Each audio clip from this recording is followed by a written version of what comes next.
The project Dan Williams and the county did on some county property down in Troy behind the museum, it was 11 acres and it was just a jungle.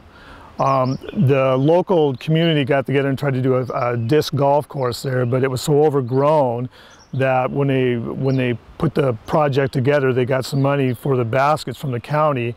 There was really no defined area, and it was just a lot of work trying to get this put in. After Dan Williams came in and did all the fuel reductions and cleared the land, opened it up more, the course was able to expand, and it became, now it's one of the premier disc golf courses in the Northwest.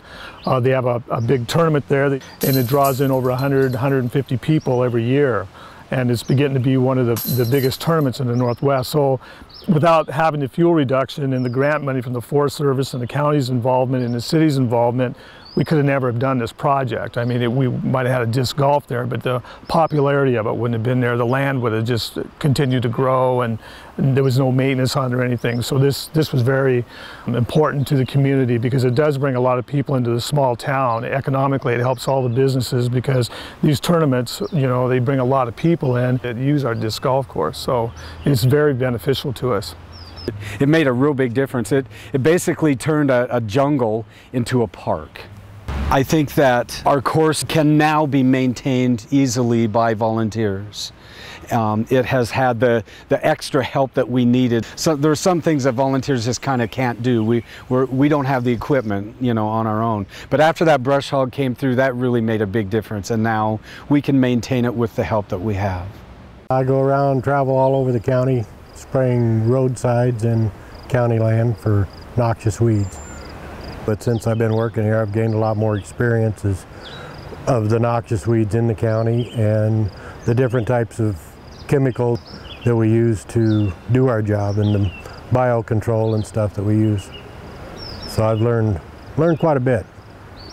It's been a huge benefit. It just employs people and makes the area look nicer and cleans some things up, not only here but in other communities in Troy. We've cleaned up that area where the bums used to gather a lot, and they just like to hide, and if you take that secure area away from them, they'll move on and go elsewhere to live or to stay for a few weeks. So it helps the community with safety and economically.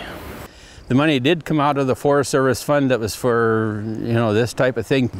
The Forest Service to the county, then down to us, departments. So at Forest Service involvement, the cooperation between the U.S. Forest Service and Lincoln County's Weed Department has been a major factor to our success.